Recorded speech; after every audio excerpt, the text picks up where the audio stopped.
Assalamualaikum warahmatullahi wabarakatuh. Rabbi shrahli sadri wa yassirli amri wahlul 'uqdatam min lisani yafqahu qawli, amma ba'du. Yang terhormat Dewan Juri Lomba Pidato dalam Olimpiade Nasional Bulan Bahasa, yang saya hormati Bapak Ibu Guru Pendamping serta seluruh peserta Lomba Pidato yang berbahagia. Puji syukur kita panjatkan kehadirat Allah Subhanahu wa Ta'ala atas segala limpahan rahmat dan karunia-Nya, sehingga kita dapat berkumpul dalam rangka Lomba Pidato di Universitas Muhammadiyah Purwokerto tercinta ini. Selawat dan salam senantiasa kita curahkan kepada Nabi Muhammad Sallallahu Alaihi Wasallam. Hadirin yang berbahagia, pada kesempatan yang luar biasa ini, saya Az-Zahra Syifa Izati dari SMA Muhammadiyah Wonosobo akan menyampaikan pidato dengan judul Literasi Sastra Menjaga Warisan Budaya Indonesia sebagai Marwah Jati Diri Bangsa.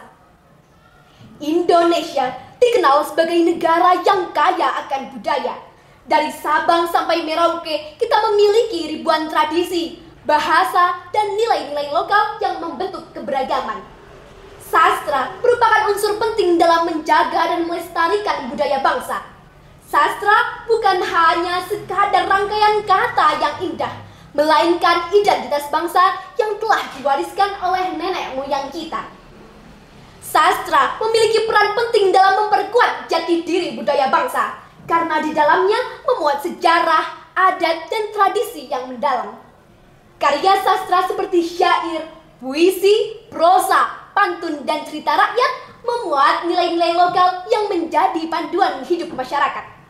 Sebut saja Laskar Pelangi, novel karya Andrea Hirata yang diterbitkan pada tahun 2005 kemudian diadaptasi menjadi film. Laskar Pelangi sukses membuat masyarakat Indonesia terkesan dengan nilai moral dan kisah inspiratif para generasi muda yang senantiasa berjuang di tengah keterbatasan.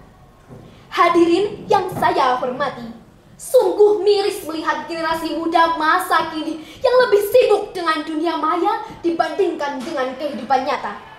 Menurut portal data statistik ekonomi dan bisnis, kalangan anak-anak berusia 5 tahun ke atas, 88,99% mengakses internet, terutama untuk media sosial.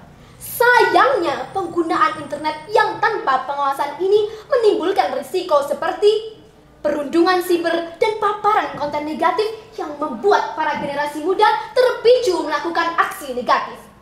Saat ini, Indonesia dikenal memiliki warganet yang secara terang-terangan menyebarkan ujaran kebencian, baik kepada pemerintah, tokoh penting, bahkan antar warganet lainnya.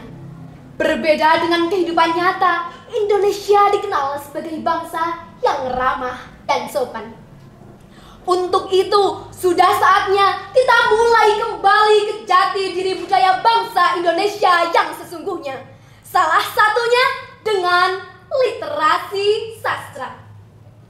Lantas, apa saja peran literasi sastra dalam membangun jati diri budaya bangsa, khususnya bagi kita generasi muda?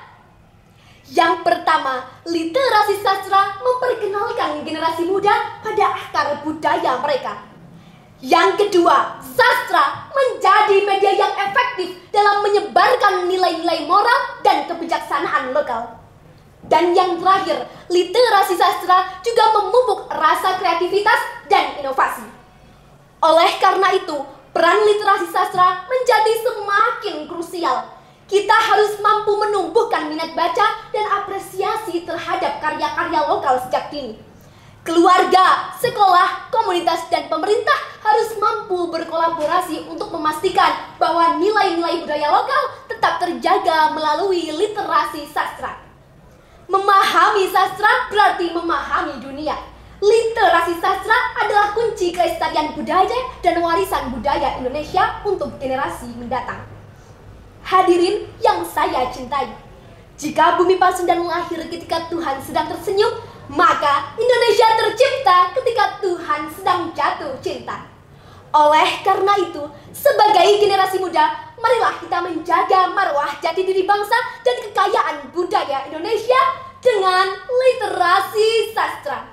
Terima kasih. Wabillahi taufiq wal hidayah. Wassalam.